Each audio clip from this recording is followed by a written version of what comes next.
In these videos, we're just going to have a brief demonstration of the three technologies that we talked about: HTML, CSS, and JavaScript. What I have here is my Sublime text editor. To know how to set up for your very first project, then please refer to my course, Introduction to Responsive Websites, HTML, CSS, and Bootstrap 4.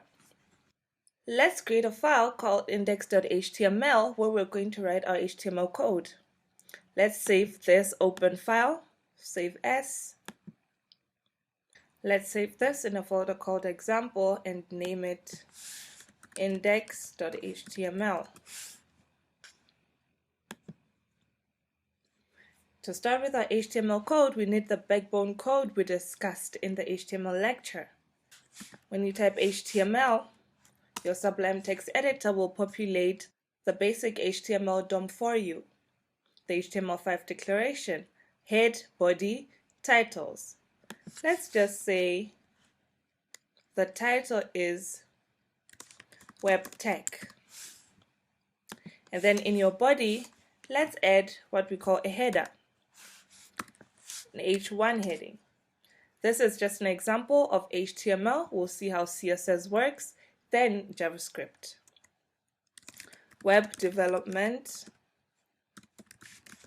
technologies. Then add what we call an HR. So this is what we call an element. The body, the H1 is an element. Everything within the angled brackets is an element, as long as there's no further information. But when we provide more information within the angled brackets, those are then called attributes. So our tag is our element with the opening and closing brackets. We have our HTML closing our HTML, body closing your body. Everything for HTML should be within your HTML tags.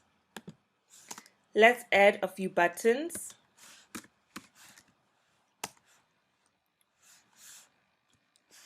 HTML, and then just copy these and add two more, just for the sake of demonstration, and save. Let's have a look at how this looks. This will be our basic HTML page.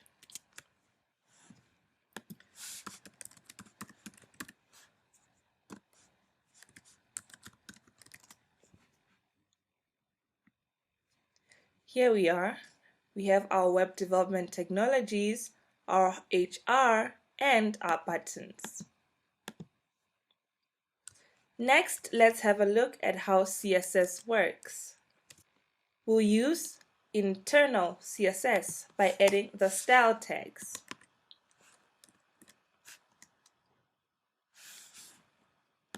Within our head section, let's specify a different font type for our heading and the background color of our page.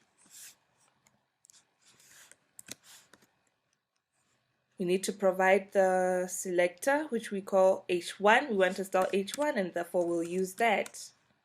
We want to change the font family. Let's just use Calibri. That's a common font. Okay, let's just change the font. Let's just change the font type for the H1 heading. And then let's also style the body. We want everything to be centered. We want the background to be blue. So let's just change the background color. Let's use sky blue for now. Let's add styles for our buttons. Let's use the button selector to change the width. Let's just give it 100 pixels and then give the height. Let's give it 50 pixels.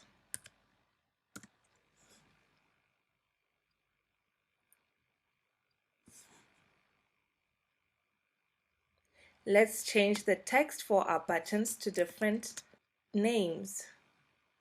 Let's name this one JavaScript. Let's save. Let's just refresh. This is how our website now looks. We've been able to change how our font looks, the background, as well as the sizes of these buttons.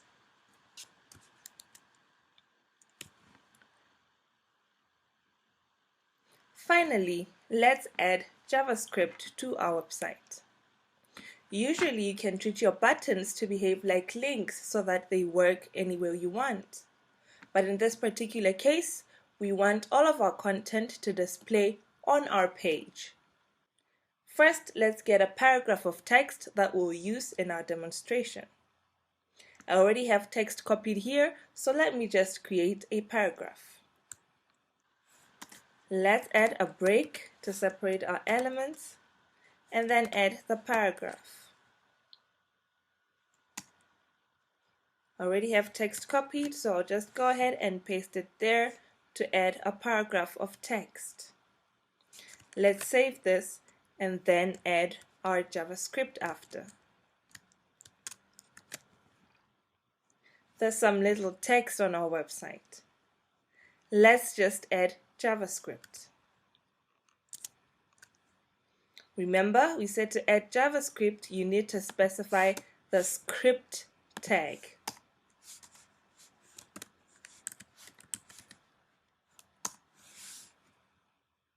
We won't be using an external file, so we'll be using it the same way we used our CSS. Let's create a function.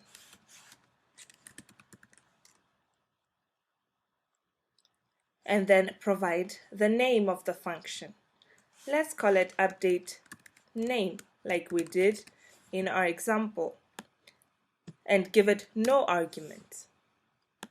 Within our function, let's just add a pop-up to take your name.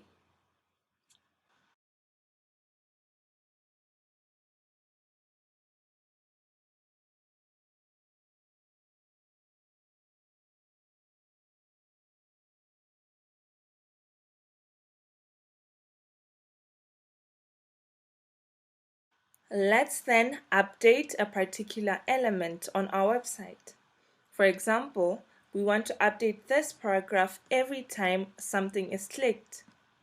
So let's give this paragraph what we call an ID, so we can use that ID in our JavaScript to identify the particular paragraph. We want our ID to be paragraph.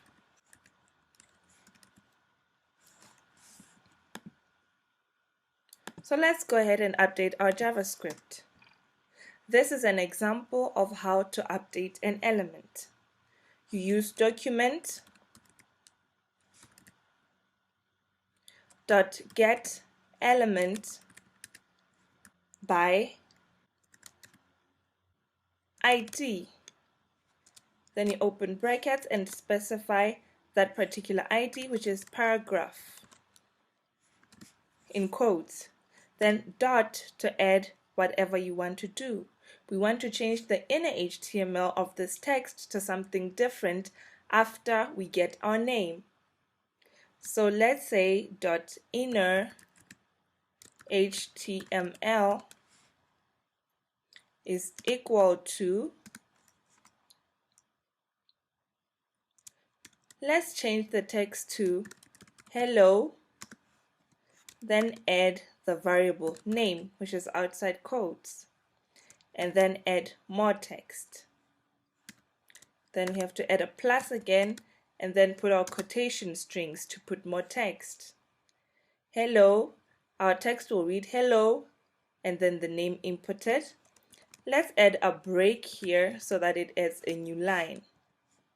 You can put tags within your quotation marks and they'll still be interpreted as proper tags. This is a JavaScript text demo. Let's break this again. So we would expect, and then close this with a colon. We would expect that upon clicking this button, our paragraph will now remove this text and update it to this particular text we've specified. First, we have to add an event to a button by using a method we call onClick, and then specify the particular function. In this case, it will be update name and then the brackets. Let's save this and see how it behaves. Refresh our page and then click our HTML button. We have our pop-up. Let me type in my name.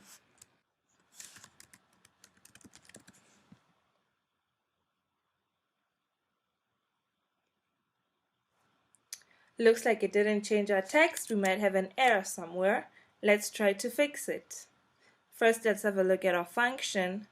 Document.getElement by ID. That should be a small d over there so that it's blue. Let's save and then see how it works now.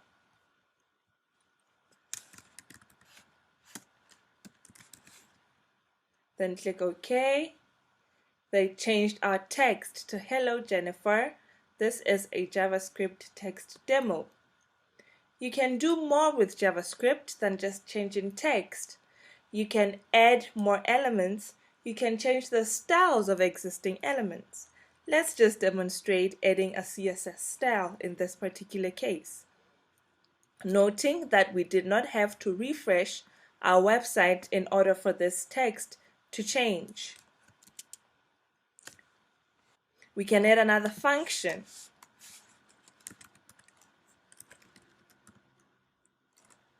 Let's call it update color. No space in the function name. Let's just change the color without any prompt this time.